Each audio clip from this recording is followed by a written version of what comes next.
तो जय हिंद साथियों, नमस्कार। आज की इस वीडियो में हम एसएससीजीडी के प्रीवियस ईयर क्वेश्चन को एनालिसिस करने वाले हैं। और ये जो क्वेश्चन है 10 जनवरी 2023 को जो एसएससीजीडी का एग्जाम हुआ था प्रथम पाली में, ये उसी का क्वेश्चन है। तो चलिए देखते हैं पहला नंबर क्वेश्चन। और एक प्रीवियस ईयर क्वेश्चन ही है जो आपको सही मार्क दिखा सकता है कि आपको कैसे तैयारी करना है। पहला नंबर क्वेश्चन कह रहा है दोस्तों, जागोई भारतीय शास्त्रीय नृत्य की निम्नलिखित में से किस रूप की एक प्रमुख शैली है? और आपके ऑप्शन है सत्रिया, कथक, मणिपुरी, ओडिसी। तो आपका सही उत्तर हो जाएगा मणिपुरी।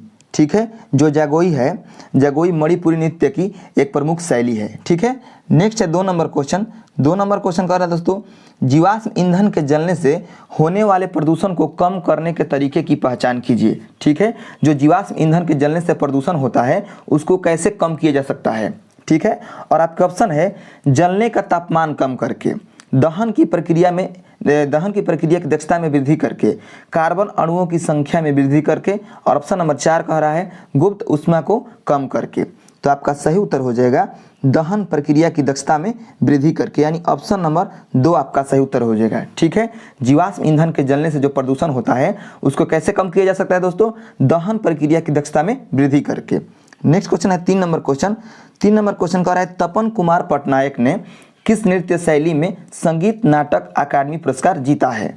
और आपका ऑप्शन है कुचिपुड़ी, छाऊ, सत्रिया, ओडिसी। तो आपका सही उत्तर हो जाएगा छाऊ। छाऊ नृत्य में तपन कुमार पटनायक ने संगीत नाटक अकादमी पुरस्कार जीता है। नेक्स्ट है 4 नंबर क्वेश्चन।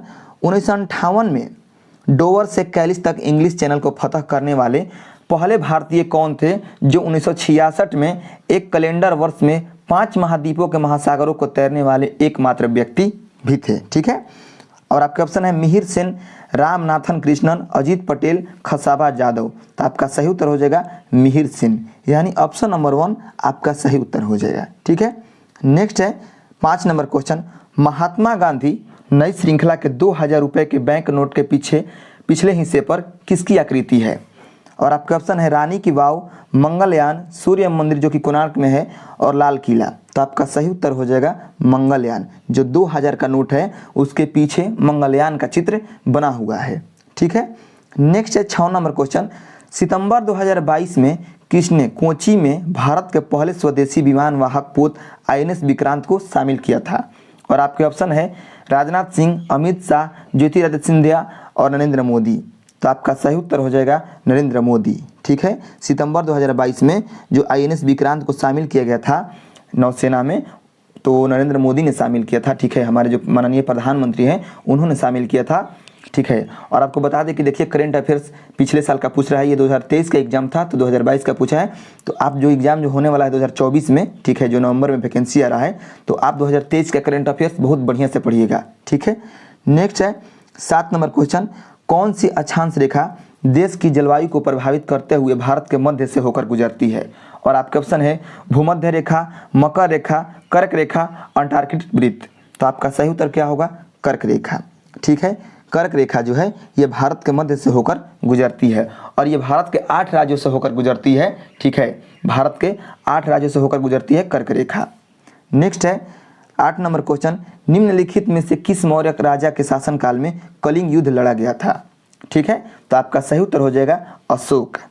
ठीक है, अशोक के शासनकाल में कलिंग का युद्ध लड़ा गया था। ठीक है, नेक्स्ट है 9 नंबर क्वेश्चन।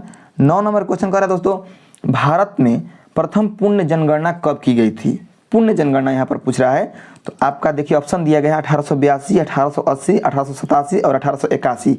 तो आपका सही उत्तर हो जाएगा 1881। ठीक है, अगर वहीं पूछेगा कि भारत में जनगणना की शुरुआत कब हुआ था तो 1872 ईस्वी में। ठीक है, और वहीं आपसे पूछेगा कि भारत में प्रथम पूर्ण जनगणना कब की गई थी तो 1881 में। ठीक है, नेक्स्ट है 10 अगस्त 2022 में उत्तराखंड के, ठीक है, सॉरी 10 नहीं होगा, 10 नंबर क्वेश्चन है ये।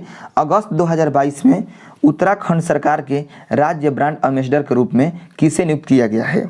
ठीक है, अगस्त 2022 में उत्तराखंड के राज्य एम्बेसडर, ठीक है, राज्य ब्रांड एम्बेसडर के रूप में किसे नियुक्त किया गया है? तो आपका सही उत्तर हो जाएगा ऋषभ पंत। जो ऋषभ पंत हैं इन्हें उत्तराखंड सरकार के राज्य ब्रांड एम्बेसडर के रूप में नियुक्त किया गया है। नेक्स्ट है 11 नंबर क्वेश्चन। भारत के राष्ट्रपति का चुनाव किसके द्वारा कराया जाता है? ठीक है, तो आपका सही उत्तर क्या होगा? ऑप्शन देख लेते हैं। केवल राज्य विधानसभाओं के सदस्यों द्वारा। 2 नंबर कह रहा है केवल सदन के सदस्य, केवल संसद के दोनों सदनों के निर्वाचित सदस्यों द्वारा। ऑप्शन नंबर 3 कह रहा है केवल राज्यों की परिषद के सदस्यों द्वारा। और ऑप्शन नंबर 4 है संसद के दोनों सदनों और विधानसभाओं के निर्वाचित सदस्यों द्वारा। तो आपका सही उत्तर क्या होगा? 11 नंबर क्वेश्चन का आपका सही उत्तर हो जाएगा संसद के दोनों सदनों और राज्य विधानसभाओं से निर्वाचित सदस्यों द्वारा। यानी ऑप्शन नंबर आपका 4 सही उत्तर हो जाएगा, संसद के दोनों सदनों और राज्य विधानसभाओं के निर्वाचित सदस्यों द्वारा। ठीक है, आपका सही उत्तर हो गया ऑप्शन नंबर 4।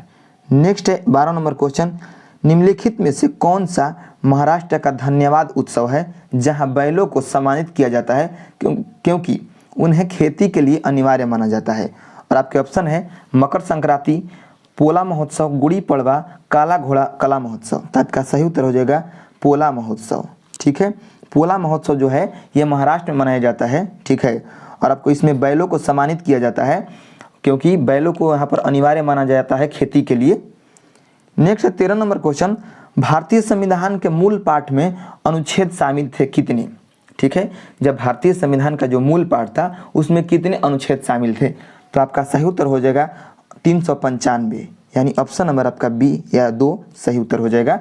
395 जो अनुच्छेद है ये मूल संविधान में शामिल था। बाद में संशोधन के द्वारा जो है अनुच्छेदों की संख्या बढ़ते गया और अभी जाकर हाल फिलहाल में अनुच्छेद हो गया है 440-44 के करीब में हो गया है। ठीक है, नेक्स्ट है 14 नंबर क्वेश्चन, निम्नलिखित में से कौन सा 7वीं पंचवर्षीय योजना का एक मुख्य उद्देश्य था? ठीक है, निम्नलिखित में से कौन सा 7वीं पंचवर्षीय योजना का एक मुख्य उद्देश्य था? तो आपका सही उत्तर हो जाएगा इसमें खाद्यान्नों के उत्पादन में वृद्धि। ठीक है, जो 7वीं पंचवर्षीय योजना था उसमें खाद्यान्नों के उत्पादन में वृद्धि का उद्देश्य था। ठीक है, नेक्स्ट है 15 नंबर क्वेश्चन, मॉस और मर्केंसिया निम्नलिखित में से किसके अंतर्गत आते हैं? तो आपका सही उत्तर क्या होगा? इसमें ऑप्शन है शैवाल, जिम्नोस्पर्म, टेरिडोफाइटा, ब्रायोफाइटा। तो आपका सही उत्तर क्या होगा? इसमें सही उत्तर होगा आपका ब्रायोफाइटा, यानी ऑप्शन नंबर 4 आपका सही उत्तर हो जाएगा। ठीक है, नेक्स्ट है 16 नंबर क्वेश्चन, राजस्व प्राप्तियां डैश होती है क्योंकि वे सरकार पर दावा नहीं करती। यानी कह रहा है क्वेश्चन राजस्व प्राप्तियां किसके होती है, कैसे होती है या कैसा होती है? क्योंकि वे सरकार पर दावा नहीं करती। तो जो राजस्व प्राप्तियां ये होती हैं दोस्तों गैर प्रतिदेय। ठीक है, गैर प्रतिदेय होती है क्योंकि वे सरकार पर दावा नहीं करती है। तो आपका सही उत्तर हो जाएगा ऑप्शन नंबर 4 गैर प्रतिदेय, यानी ऑप्शन नंबर 4 आपका सही उत्तर हो जाएगा। नेक्स्ट 17 नंबर क्वेश्चन, आपातकाल के दौरान किन मौलिक अधिकारों को निलंबित नहीं किया जा सकता है? और आपका ऑप्शन है अनुच्छेद 14 से 15, अनुच्छेद 20 से 21, अनुच्छेद 18 से 19, अनुच्छेद 16 से 17। तो आपका सही उत्तर क्या होगा दोस्तों? आपका सही उत्तर हो जाएगा अनुच्छेद 20 से 21। जो अनुच्छेद 20 से 21 में मौलिक अधिकारों का प्रावधान है उसको आपातकाल के दौरान भी निलंबित नहीं किया जा सकता है। ठीक है, नेक्स्ट है 18 नंबर क्वेश्चन। 18 नंबर क्वेश्चन कह रहा है भारत में निम्नलिखित में से किस राज्य में अरेबिका कॉफ़ी उगाई जाती है? ठीक है, और आपका ऑप्शन है असम, उत्तराखंड, पश्चिम बंगाल, कर्नाटक। तो आपका सही उत्तर हो जाएगा कर्नाटक। कर्नाटक में अरेबिका कॉफ़ी उगाई जाती है। ठीक है दोस्तों, नेक्स्ट है 19 नंबर क्वेश्चन, वस्त्र मंत्रालय जो है किसके अंतर्गत आती है? डैश यहाँ पर दिया गया है, खाली स्थान वस्त्र मंत्रालय के अंतर्गत आती है। ठीक है, तो जो वस्त्र मंत्रालय है ये समर्थ योजना, ठीक है, समर्थ योजना के अंतर्गत आती है। तो आपका ऑप्शन नंबर 1 सही उत्तर हो जाएगा। ठीक है, सेम टू सेम जैसे वहाँ पर क्वेश्चन पूछा गया था SSGD में डैश खाली स्थान देकर, वैसे ही हमने क्वेश्चन को उतारा है यहाँ पर, एकदम उसी प्रकार का सेम क्वेश्चन है, आपको किसी भी प्रकार का इसमें फर्क नहीं नजर आएगा। 20 नंबर क्वेश्चन कह रहा है किस राज्य ने 2017-18 में विजय हजारे ट्रॉफी जीती थी? ठीक है, आप देख सकते हैं कि 2-3 साल बैक का भी, 5 साल बैक का भी करंट अफेयर्स डाल रहा है, तो उसको भी आप ध्यान में रखिएगा अगर आप SSGD का तैयारी करते हैं तो कह रहा है क्वेश्चन कि किस राज्य ने 2017-18 में विजय हजारे ट्रॉफी जीती थी? आपका सही उत्तर हो जाएगा कर्नाटक। ठीक है, यानी ऑप्शन नंबर 4 आपका सही उत्तर हो जाएगा। Next 21 number question. 21 number question का रहा है, आप देखिए यहाँ से हिंदी का क्वेश्चन स्टार्ट होता है। हिंदी का 20 क्वेश्चन जो आया था, ठीक है, तो उसका क्वेश्चन हम देखेंगे। SSGD में जो आपका 80 क्वेश्चन पूछा गया था उसमें 20 क्वेश्चन हिंदी का था, तो अब हम हिंदी का क्वेश्चन देखेंगे। 21 नंबर क्वेश्चन कह रहा है इस वाक्य के रिक्त स्थान पर रेखांकित शब्द का उपयुक्त विलोम शब्द कौन सा होगा? ठीक है, और यहाँ पर जो वाक्य है आपका, वह वाक्य कह रहा है कि भारत में कहीं अतिवृष्टि से बाढ़ आती है तो कहीं डैश से सूखा पड़ता है। ठीक है, तो जो अतिवृष्टि को आप देख सकते हैं कि जो अतिवृष्टि को रेखांकित किया गया है इसका हमें विलोम शब्द बताना है। क्या बताना है हमें? विलोम शब्द यानी अपोजिट वर्ड बताना है। तो अतिवृष्टि का जो विलोम होता है वह होता है अनावृष्टि। यानी आपका जो यहाँ पर खाली स्थान देख सकते हैं ये खाली स्थान में आपका अनावृष्टि आएगा। ठीक है, तो आप यहाँ से वाक्य को कौन सा पूरा करेगा शब्द? अनावृष्टि। तो वाक्य क्या हो जाएगा आपका? भारत में कहीं अतिवृष्टि से बाढ़ आ जाती है तो कहीं अनावृष्टि से सूखा पड़ता है। तो आपका सही उत्तर हो जाएगा ऑप्शन नंबर 2। तो आपका सही उत्तर हो गया ऑप्शन नंबर 2 अनावृष्टि। ठीक है, नेक्स्ट देखते हैं 22 नंबर क्वेश्चन। 22 नंबर क्वेश्चन कह रहा है कर्ण खाने बीच मिठाई लाया, उपरोक्त वाक्य में कारक संबंधी त्रुटि पहचान कर निम्नलिखित में से शुद्ध वाक्य चुनिए। ठीक है, और आपके ऑप्शन है करण खाने बाद मिठाई लाया, करण खाने की मिठाई लाया, करण खाने के लिए मिठाई लाया, करण खाने के साथ मिठाई लाया। तो आपका शुद्ध रूप हो जाएगा यहाँ पर करण खाने के लिए मिठाई लाया। ठीक है, जो करण है वह खाने के लिए मिठाई लाया, यही आपका शुद्ध रूप हो जाएगा। तो आपका ऑप्शन नंबर 3 इसका सही उत्तर हो गया। नेक्स्ट 23 नंबर क्वेश्चन, सुनैना खाना खा रही है, उपरोक्त वाक्य का भाववाच्य में रूपांतरण क्या होगा? ठीक है, भाववाच्य में। तो आपका ऑप्शन है सुनैना खाना खा रही थी, सुनैना से खाना नहीं खाया जाता, सुनैना खाना खा रही होगी, सुनैना खाना नहीं खा रही है। तो इसमें बताना है हमें कि कौन सा इसमें भाववाच्य में रूपांतरण होगा। जब सुनैना खाना खा रही है इसको भाववाच्य में रूपांतरण करना है। तो आपका सही उत्तर क्या होगा? आपका सही उत्तर होगा दोस्तों इसमें कि जो सुनैना है सुनैना से खाना नहीं खाया जाता, ये आपका हो गया भाववाच्य। यानी आपका ऑप्शन नंबर 2 सही उत्तर हो जाएगा, सुनैना से खाना नहीं खाया जाता। नेक्स्ट है 24 नंबर क्वेश्चन, दिए गए शब्दों में से उचित शब्द से वाक्य पूर्ण करें। ठीक है, वैद्य जी डैश देखकर नाड़ी इलाज करते हैं, वैद्य जी डैश देखकर इलाज करते हैं। तो यहाँ पर आ जाएगा आपका नाड़ी। ठीक है, जो वैद्य जी हैं ये नाड़ी देखकर इलाज करते हैं। तो आपका ऑप्शन नंबर 4 सही उत्तर हो जाएगा। नेक्स्ट है 25 नंबर क्वेश्चन, टिपस भिड़ाना मुहावरे का अर्थ क्या होगा? टिपस भिड़ाना मुहावरे का अर्थ क्या होगा? और आपका ऑप्शन है सिफारिश करवाना, अक्ल लगाना, लोगों को आपस में लड़वाना, नई योजना बनाना। तो आपका सही उत्तर हो जाएगा टिपस भिड़ाना मतलब क्या होगा दोस्तों? आप लोग कमेंट में बताइए। तो टिपस भिड़ाना का मतलब होता है सिफारिश करवाना। ठीक है, यानी मतलब आपका ऑप्शन नंबर जो है 1 सही उत्तर हो जाएगा। ठीक है, सिफारिश करवाना आपका इसमें सही आंसर होगा। नेक्स्ट 26 नंबर क्वेश्चन, निम्नलिखित वाक्य की किस खंड में अशुद्धि है? गौतम बुद्ध नेपाली भाषा में उपदेश दिया। और ये वाक्य है गौतम बुद्ध नेपाली भाषा में उपदेश दिया। तो इसमें हमें बताना है कि कौन सा वाक्य अशुद्ध है। ठीक है, अशुद्धि है किस खंड में, वाक्य के किस खंड में अशुद्धि है। तो आपका सही उत्तर हो जाएगा पाली। ठीक है, यानी आपका ऑप्शन नंबर 4 इसका सही उत्तर हो जाएगा। ठीक है, नेक्स्ट है 27 नंबर क्वेश्चन, वाक्य में रेखांकित अंश के लिए उचित मुहावरा दिए गए विकल्पों में से चुनिए। और आपके वाक्य है तुम किस काम के हो, और ये जो वाक्य है तो जिसमें रेखांकित किया गया है किस काम के हो, इसका हमें मुहावरे का अर्थ मतलब मुहावरा बताना है। ठीक है, तो आपका सही उत्तर होगा इसमें किस मर्ज की दवा। ठीक है, किस मर्ज की दवा इसका सही उत्तर हो जाएगा। यानी कोई बोलता है कि तुम किस मर्ज की दवा हो। ठीक है, यानी इसका अर्थ हो गया कि तुम किस काम के हो। तो आपका सही उत्तर हो गया ऑप्शन नंबर 2। नेक्स्ट क्वेश्चन देख लेते हैं। आइए नेक्स्ट क्वेश्चन है 28 नंबर क्वेश्चन, सरस्वती के पर्यायवाची शब्द से वाक्य की पूर्ति कीजिए। ठीक है, प्रातः काल का स्रोत पढ़िए। ठीक है, तो आपका सही उत्तर क्या होगा? तो सरस्वती का जो है पर्यायवाची वह होता है शारदा। ठीक है, आप देखते हैं गाना में भी गाया जाता है, म्यूजिक में भी, कि सरस्वती या शारदा माँ जो है बीणा बजा रही है शारदा माँ। तो जो सरस्वती का पर्यायवाची शब्द है वह है शारदा। तो आपका सही उत्तर हो जाएगा शारदा। ठीक है, नेक्स्ट है 29 नंबर क्वेश्चन, निम्नलिखित वाक्य के किस खंड में त्रुटि है? जीवन और साहित्य का घोर संबंध है। ठीक है, जीवन और साहित्य का घोर संबंध है। तो आपका इसमें जो त्रुटि है वह है घोर में, यानी ऑप्शन नंबर 2 आपका सही उत्तर हो जाएगा। नेक्स्ट है 30 नंबर क्वेश्चन। 30 नंबर क्वेश्चन कह रहा है वह व्यक्ति जो विद्यार्थियों को पढ़ाने का कार्य करता है, वाक्यांश के लिए सार्थक शब्द क्या है? तो आपका सही उत्तर हो जाएगा शिक्षक, यानी ऑप्शन नंबर 2।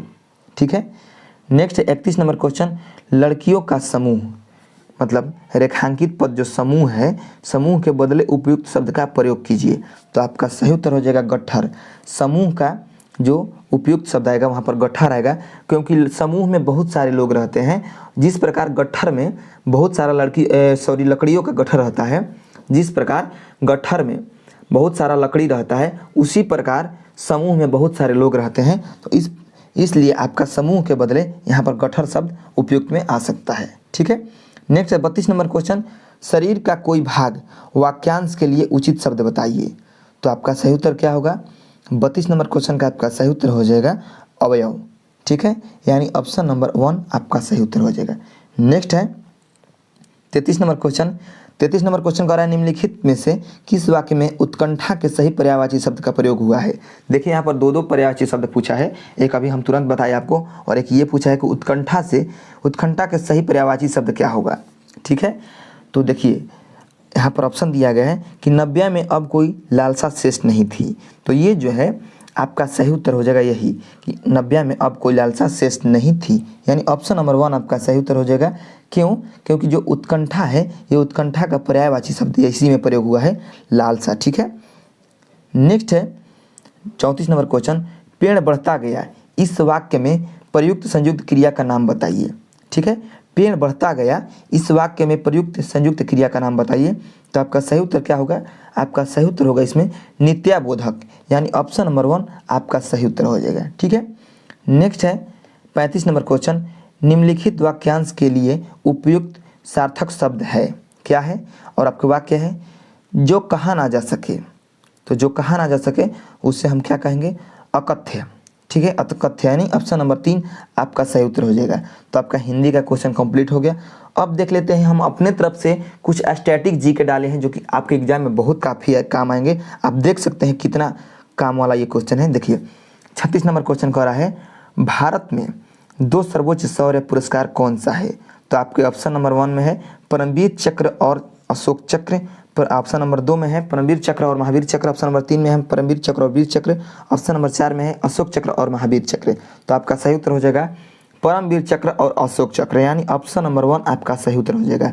भारत में जो 2 सर्वोच्च पुरस्कार हैं वह है परमवीर चक्र और अशोक चक्र। नेक्स्ट है 37 नंबर क्वेश्चन, नोबेल पुरस्कार कितने क्षेत्र में दिए जाते हैं। तो आपका सही उत्तर हो जाएगा 6 क्षेत्र में, यानी ऑप्शन नंबर 2 आपका सही उत्तर हो जाएगा। नेक्स्ट है 38 नंबर क्वेश्चन, किस राज्य सरकार द्वारा लता मंगेशकर पुरस्कार दिया जाता है। तो आपका सही उत्तर हो जाएगा मध्य प्रदेश। मध्य प्रदेश सरकार द्वारा लता मंगेशकर पुरस्कार दिया जाता है। और इसका PDF अगर चाहिए इस क्वेश्चन का तो हमारे टेलीग्राम चैनल का लिंक नीचे दिया गया है, आप देख सकते हैं डिस्क्रिप्शन बॉक्स में जाकर, और वहाँ पर आपको ये PDF मिल जाएगा। नेक्स्ट है 39 नंबर क्वेश्चन, दादा साहेब फाल्के पुरस्कार दिया जाता है किस क्षेत्र में या किस सेवार्थ में। तो आपका सही उत्तर हो जाएगा भारतीय चलचित्र में विशेष सेवार्थ के लिए, यानी चलचित्र कहने का यानी फिल्म की बात कर रहे हैं यहाँ पर। तो भारत में फिल्म क्षेत्र में, ठीक है, फिल्म यानी चलचित्र क्षेत्र में विशिष्ट सेवार्थ के लिए दादा साहेब फाल्के पुरस्कार दिया जाता है। नेक्स्ट है 40 नंबर क्वेश्चन, लोक प्रशासन में उत्कृष्ट कार्य के लिए प्रधानमंत्री पुरस्कार से सर्वप्रथम किससे पुरस्कृत किया गया। ठीक है, लोक प्रशासन में उत्कृष्ट कार्य के लिए प्रधानमंत्री पुरस्कार से सर्वप्रथम किससे पुरस्कृत किया गया। तो आपका सही उत्तर हो जाएगा YV रेड्डी, यानी ऑप्शन नंबर A या 1। ठीक है। नेक्स्ट है 41 नंबर क्वेश्चन, दादा साहेब फाल्के पुरस्कार प्राप्त करने वाली पहली महिला कौन थी या कौन है। तो आपका सही उत्तर हो जाएगा देविका रानी रोरिक। जो देविका रानी रोरिक ये जो है ये दादा साहेब फाल्के पुरस्कार प्राप्त करने वाली प्रथम महिला है। ठीक है। नेक्स्ट है 42 नंबर क्वेश्चन, किस राज्य सरकार द्वारा कलिंग पुरस्कार दिया जाता है। तो आपका सही उत्तर हो जाएगा ओडिशा, यानी ऑप्शन नंबर 3 आपका सही उत्तर हो जाएगा। ठीक है। नेक्स्ट है 43 नंबर क्वेश्चन, निम्न में से किसे भारत का राष्ट्रपति बनने से पहले भारत रत्न पुरस्कार मिला था। तो आपका सही उत्तर हो जाएगा डॉक्टर सर्वपल्ली राधाकृष्णन। जो डॉक्टर सर्वपल्ली राधाकृष्णन है उन्हें भारत के राष्ट्रपति बनने से पहले भारत रत्न पुरस्कार मिला था। नेक्स्ट है 44 नंबर क्वेश्चन, किसी एक वर्ष में अधिकतम कितने भारत रत्न सम्मान दिए जा सकते हैं। तो आपका सही उत्तर हो जाएगा 3, यानी ऑप्शन नंबर 2 आपका सही उत्तर हो जाएगा। तो 45 नंबर क्वेश्चन कह रहा है दोस्तों, मधुशाला किनकी कृति है। तो जो मधुशाला है दोस्तों ये हरिवंश राय बच्चन की कृति है। हरिवंश राय बच्चन की कृति है मधुशाला। ठीक है, जो मधुशाला है ये हरिवंश राय बच्चन की कृति है। नेक्स्ट है 46 नंबर क्वेश्चन, एक प्रसिद्ध नाटक अंधेर नगरी चौपट राजा के लेखक कौन थे? तो आपका सही उत्तर हो जाएगा भारतेंदु हरिश्चंद्र। जो भारतेंदु हरिश्चंद्र हैं उन्होंने अंधेर नगरी चौपट राजा नामक नाटक लिखा है। नेक्स्ट है 47 नंबर क्वेश्चन। 47 नंबर क्वेश्चन कह रहा है कि शाहनामा किसकी कृति है? तो शाहनामा जो दोस्तों है ये फिरदौसी की कृति है। जो फिरदौसी नामक व्यक्ति हैं उन्होंने शाहनामा कृति लिखा है। ठीक है। नेक्स्ट है 48 नंबर क्वेश्चन, सुभाष चंद्र बोस द्वारा रचित पुस्तक का नाम क्या है? तो आपका सही उत्तर हो जाएगा इंडियन स्ट्रगल, यानी ऑप्शन नंबर 4 आपका सही उत्तर हो जाएगा। नेक्स्ट क्वेश्चन है 49 नंबर क्वेश्चन, नील दर्पण पुस्तक किसके द्वारा लिखी गई थी? तो आपका सही उत्तर क्या हो जाएगा? आपका सही उत्तर हो जाएगा दीनबंधु मित्र, यानी ऑप्शन नंबर 1। ठीक है। नेक्स्ट है 50 नंबर क्वेश्चन, राष्ट्रीय युवा दिवस कब मनाया जाता है? तो ये मनाया जाता है दोस्तों 12 जनवरी को। राष्ट्रीय युवा दिवस 12 जनवरी को मनाया जाता है। ठीक है। तो आपका 50 क्वेश्चन कंप्लीट हो चुका है। तो आप देख सकते हैं कि एसएसजीडी में कैसा कैसा क्वेश्चन पूछा जा रहा है। तो एसएसजीडी कोई बड़ा एग्जाम नहीं है। अगर आप चाहें, दिल से चाहें, तो 1 साल में इस एग्जाम को क्रैक कर सकते हैं। बस आपका लेवल पढ़ने वाला ठीक होना चाहिए। आप आसानी से 6 घंटा 8 घंटा बैठ कर पढ़ सकते हैं। तो आप एसएसजीडी को 1 साल में क्रैक कर सकते हैं। तो मिलते हैं नेक्स्ट वीडियो में। ठीक है, तब तक के लिए जय हिंद,